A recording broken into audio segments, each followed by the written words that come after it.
Hi guys, welcome back to Hear Our Voices with your host, Khadija D. Girl, I almost forgot my name. Oh my gosh. But anyway, this is the podcast where you hear stories, give resources, and change the narrative of homelessness. This is welcome back to part two. As I said before, we're trying to do these resources closer together. We're trying a new thing. If you want me to do, if it's an hour long, just give out an hour, and you could pause it when you want. Or do you want me to do in part two and you digest it in that way? To me, I feel like sometimes I could see both ways. Give a full one and people could do what they want to do. When it's part twos, you have to probably find the next one unless it uploads. I put it on one platform and it uploads it to many other platforms. So tell me how you would want me to do it. Maybe for stories, that's going to have to be in shorter consistencies. I don't think a person want a 2 hour story, because I've done 2.5 hour stories, but I cut it up in parts. So tell me how you would like the resources to be done. Stories would definitely be in shorter forms. Tell me if you would want a story to be 30 minutes long or 40 minutes long or an hour, and I could break it up based on what I have. And yeah, so if you want to be a part of the podcast, definitely email your girl or DM me. We could set up a podcast. If you want to give resources, like you see in this particular resource, is not dedicated to families. But I think people just, when they think about resources and homelessness, they think about just like, oh, only housing. No, it's a whole person. It's mental, it's physical. Anything that you think could help a person who's in a family, which is basically everyone, almost everyone, basically. We would love to have that resource on the podcast. New York City has so much to offer, and we want to make sure that the people of New York City can get all of those things. So that's basically what we're doing. So that's that. Follow us on our social media platforms because we want to be in contact with you guys. We want to have a build community. We want to see how we can help. So much things happening in New York in general, and if you're part of this community, we would love for like us to be a presence at probably an event that you have, or maybe an event that we have. You can come on and support us in that way. So definitely connect so we could all intertwine. Comment down in the comments, and definitely hopefully to see you in 2026. Yes, it's gonna be a good year. We're trying to come out with positive vibes. All right, guys, tune in for the next part. But nothing is like New York City. You can't tell me nothing different. I'm just saying. I love living. I know when you leave, it's like, well, amazing, but not New York City. Exactly. It doesn't have the oomph. It has changed, especially since COVID. It has changed a lot, but it's the place to be. I'm not gonna lie. But yes, it's not like you guys have a lot of services. It's not like a lot of fun. Like a lot of stuff is happening there. Mm-hmm. There's no downtime. They'll be open. It seems like in the week. This for you said 3 times a week in the afternoons. Evening, yeah. So. Yep. Is it the same staff that usually go to these events, or is it like people can pick and choose which one they want to go to, like the staff, not really the people? Yeah, staff work. So staff are on a rotating schedule for evenings and weekends. So staff work a couple evenings and a couple weekend days a month. And this is all on the calendar, so members know, who's going to what trip or event or who's cooking that night, So yeah. This sounds like a wonderful program, guys. It's like no matter what part of your life you're in, if you do have any mental health issues or things going on and you feel like you just need a place just to cool out, as I said before, you don't have to go there to actually do anything. You just go there just to chill. If you really wanted to chill, you could just go there to do that. Or you could come in and take part of these things. And I really want to get, as I said before, New York City has a lot of resources. So think about it. People just don't know about the resources or where to find it. And sometimes I feel like also people just don't advertise it as much. We advertise everything else except like the resources New York City has. And probably because it is a lot and we just stick to these certain places. I don't know what it is, to be honest. But I think this is a good resource too. If you need the help, it's not like helping like therapists but just to have a community and to feel like you're a part of something. But especially if you're a person who doesn't have family, I think sounds like you can make your family. Family is not always blood related. Mm-hmm. And sometimes even when you have family blood related, you be like, man, I need to trade you in. But so this might be a way for you to trade in your old family and get a new family and to be able to grow from there and get different resources because they seem like they're connected to the community in a way that they can give you other things and other than just mental health services and stuff like that. So that'll be a way to kind of get in there and find your place, find your people. I think especially as an adult, I think as a kid you could find your people better because you're with the same people every day. So you just find people by accident in your classroom. But I feel like after you graduate high school, it's kind of harder to find a tribe of people that you can call your own. And for a person who's always lonely, this is definitely a way to kind of find a tribe for yourself and to be able to have somebody to talk to. Maybe, granted, don't trust everybody when you just meet them, but a way to learn different things, what you might like, what you don't like. It's a free service. Yeah. It's a free service. What more can I tell you? It's a free service. That alone should just draw you in. That's just me. You know what I'm saying? So I think this is a good way to get in and things like that. Hopefully, the services do not die because a lot of things was funded nowadays when it's helping people. It's going away. Thankfully, it's growing. So the city invested in the growth of clubhouses under the Adams administration, and actually, this New York City clubhouses are funded by the city through HMH, but the state Office of Mental Health actually just sent out an RFP for 8 clubhouses around the state outside of the city. So this is really exciting for the growth of clubhouses, not just in New York City, but around New York State. So actually, thankfully, clubhouses are finally getting the attention that I think they've long deserved, and funding is being given to the expansion of clubhouses. So super grateful and thankful for that. So, see, it's not all bad. I know a lot of things that happen in New York City. I know a lot of things that happen in America and the world. But this is one thing we could be happy that's happening positively to help us. I feel like a set of people don't usually even think about. And a lot of times when they do certain things and when they know to cut funding and things like that nature, that they can at least for I would say next year or two, depending on how their grants or whatever, how that works. But they get to keep their funding. And yeah, we're not going anywhere. So we'll be here. Good thing. Yeah. Again, it's not like a doctor, but they have free services out there for certain things too. You just got to find those things and to be able to get help in those areas. But I think this is definitely a good, just like buffer.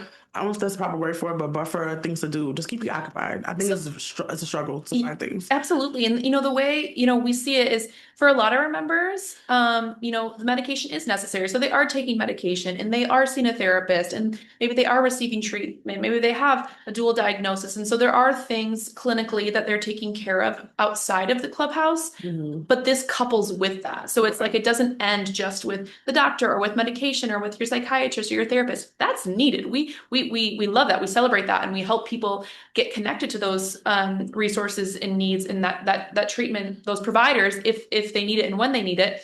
Right. But then what? We still need to care for our social needs, our emotional needs, our relationships, our sense of belonging, right? That matters too. And so that's kind of where Clubhouse comes in, like that couples with treatment and therapy and medication if needed, etc. That's definitely for sure. I think it's a good program. It's not I literally met her the other day and like said the meeting when I first started the podcast, and I was like, "This is a good thing." They don't focus on families, but the adult in the family, this is a service for them. Yeah. So that's why I bring. No matter if you might think my services don't matter, and your resource can help somebody in the family. A family is usually 2 people. 2 people and up. It's not usually just 1 person. You know what I'm saying? 2 people and up. If a person in there is the service is for 18 and up, the adult in the situation will be getting the services. If you are a person who's listening to this and like, I don't think the service resource will help anybody in the homeless community in general, or people don't want to know about it. We want to know what you're doing out there for the community.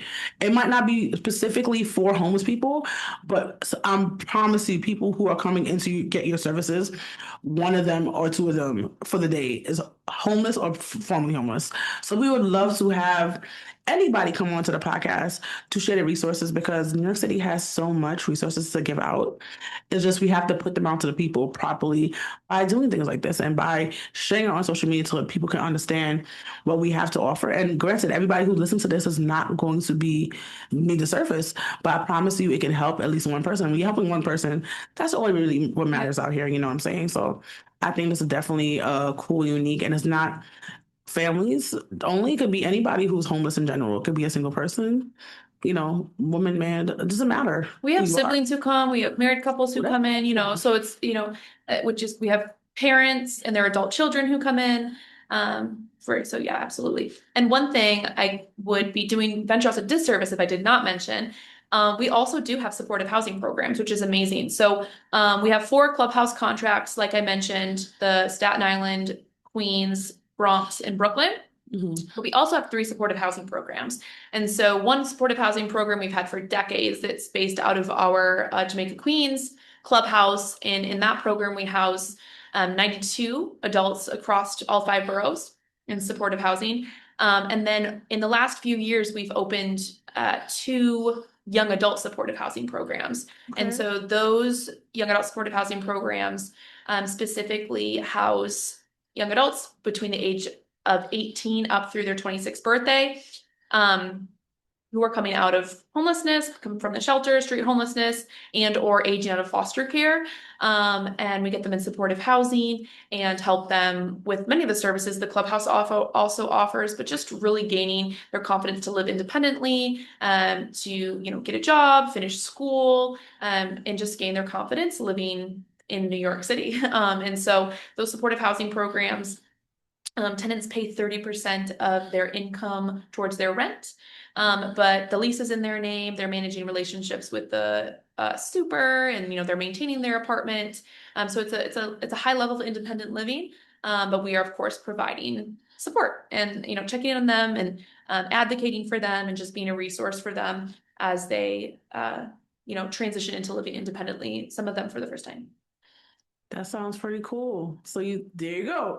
We do it all. They do it all for sure. So I know before you were saying some do you guys do, I feel like you said advocacy work, maybe? Yeah. That's a little bit what advocacy you're working on right now for you. Sure. Yeah. So we definitely, we advocate for our members, kind of what they personally need. So we'll advocate for them, whether that's getting services or schooling or for a job or whatever it is. We're always happy to be an advocate for our members. But that we do also participate in advocacy around mental health and mental health funding, formerly known as NYCHearOurVoices. Now it's called the Alliance, facilitates an advocacy day every year. It's coming up in February up in Albany, where we lobby to elected officials up in Albany, discussing just the needs of the mental health community, and really advocating for budget increases, not cuts, right? We often see cuts, but let's give more to mental health. And so that's a wonderful thing. We always take a big 15 passenger, sometimes multiple 15 passenger vans. We drive up to Albany with our members and we go around and meet these people and just share our stories and share our successes and share our hardships. And so members get to speak to the elected officials and politicians themselves, which is really powerful. And so yes, absolutely. We also, members and staff together go to different conferences around the state and in the city. And so we really give that opportunity to our members to share their story when they want to. Not everyone wants that experience, but for those who do,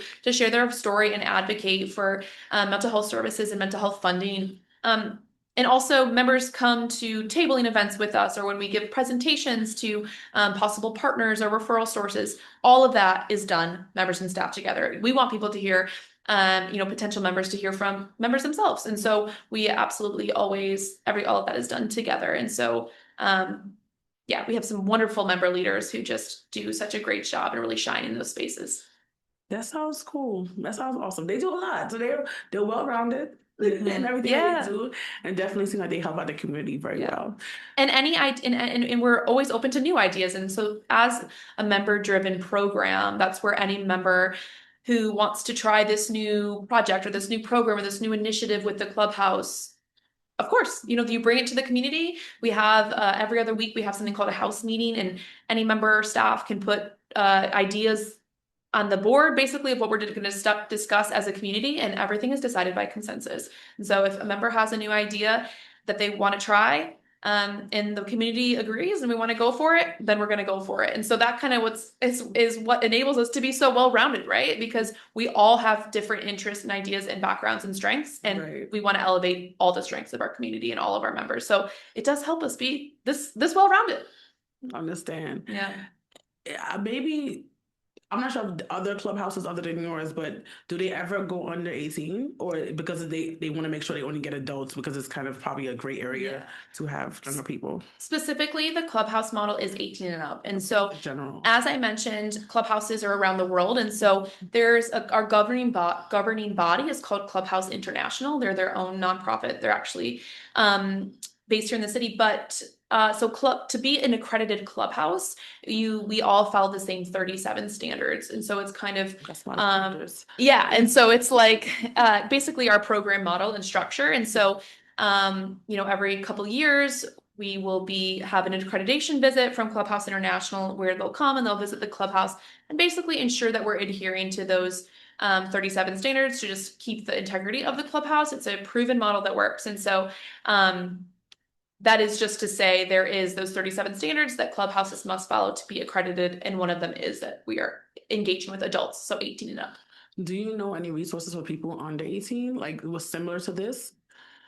I don't necessarily know about any programs that are specifically like this. I myself am not sure for youth or adolescents under 18. Because are really focused on 18 and up. But the model is, I think, replicable for whether it's youth or just other populations. I think, just that idea that that meaningful work is restorative for all of us, that we all want to be contributing, we all want to be a part of something.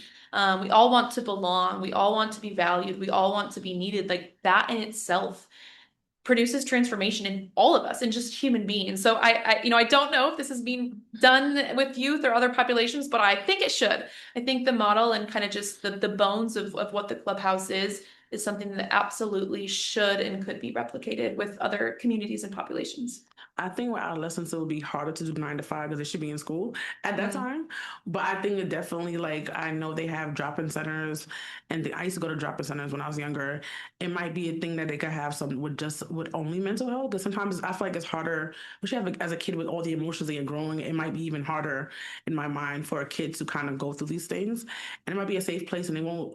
I think sometimes also when people are different, they just get bullied in school. So it might be a place to kind of go somewhere, and maybe would have less kids doing suicide because of that. So that might be a thing people could probably open up. I know 9 to 5 is not going to happen. Maybe something 3 to 6 or 7, and maybe partner up with a drop-in center that they might have one for. I'm not saying regular. That sounds crazy to say regular people, but people with mental health or people without, so they could probably integrate if they wanted to, but also just have a mental health space so they could feel like they're okay and things like that, and to be able to help them in that way. That might be it. Maybe it's something out there. Anybody who's listening can come in and talk to me about it.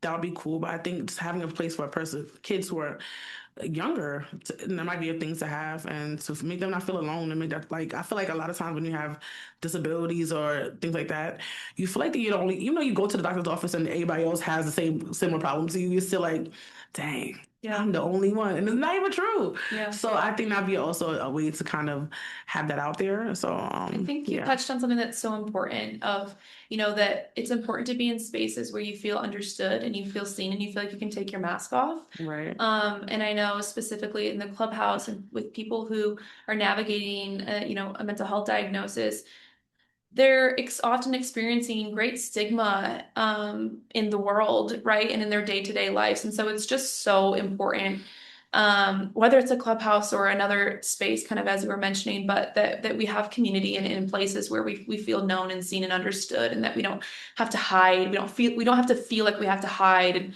there's no shame or anything like that. And so I think that specifically speaking for the clubhouse, it's just that's a wonderful part of the clubhouse, and really what builds that familial, just like the community and the relationships that are so sincere and deep, is that people can be themselves and they know they're stepping into a space where they're understood, and it's just really powerful. The reason why I say that, a lot of times when we do certain things, example for disability, when I was in college, I got so much resources for school and things like that. But when I was in high school, I didn't get the resources I needed. Because if you don't know, my eyes are really garbage. And that's when my sight started going in 9th grade. Thank God I learned the bulk of my work right before that time. You don't learn everything, but you learn a good amount. You know how to read, write, before, it started declining. And then I had cataract surgery and all these things. but they wanted to put me in special ed, even though I didn't have a special, not like I had a mental health problem or things that I wasn't behaving. At that time, I was behaving better. When I was younger, maybe a little bit out of control. But they want to put me in special ed, and so they just pushed me in a corner and didn't want to really help in that way or give me even a para, because I saw other students in my school with the para walking around with them, and they were regular. I was assuming it was regular. I don't know how they did it, but I saw people in my school with a para. But when I went to college, they gave me opportunities to either have things in class so I could see the board, get a person's notes, have extra time on tests. And it's like, why are they giving? I'm not saying adults should not get these things. I feel like everybody who needs extra help society should end up finding a way to integrate them in society instead of pushing them away. And I think that's what society does a lot of times. They prefer pushing things away instead of putting that's why also people don't understand things. If they don't see it as much, they can't understand it. You know what I'm saying? So I feel like the colleges definitely, granted, they get money, a lot of money from each student to do these things. So it's kind of you in your tuition if you think about it. But they were able to give me so much more things to help me to succeed in school. And my high school, which I went to a public high school in New York, in Queens, they did not help me with these things. And that's kind of disheartening to know that if youth are the future and we want to make sure they're successful in life, you should give them all these things to make sure they are successful. But a lot of times, even to find physical therapists when people need those things, or speech therapists, it takes forever to get these kids to get these services. It's like, why? Why are people struggling this much just to get things that they need to make their life better? It should be no way. So I think one, these occupations should also get paid better. That's a lot of times money is also a factor, but also we need to make sure we have children getting the same thing as adults are getting.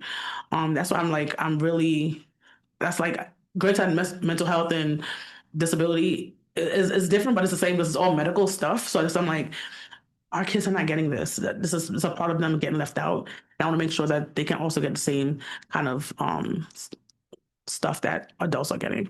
So that's a thing close to my heart, because I did go through that, and they just kind of want to put me to the side. And it's like, I don't think that's right. Kids should be able to get the same resources that adults are getting in general. And I think it's so sad, like when, especially youth or, kids are maybe feeling like they're pushed to the margins and not getting the support they need. I just feel that so often that becomes people's identity, and that people feel like their diagnosis is their identity. Like they are their diagnosis, or they are their disability, or they are their challenge, or they are their struggle. Like, I mean, we as humans face that.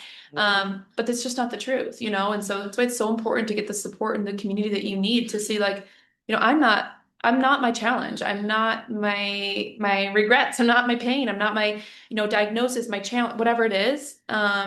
We're all human beings, and we have a lot to offer, and we may struggle with one thing. Sure. That's true. We don't have to deny that that's not true, but we also have so many gifts and talents and strengths and ideas and just so much to offer. And so it's so important that we create spaces for that, because people are not their diagnosis, and they're not their past or their struggle.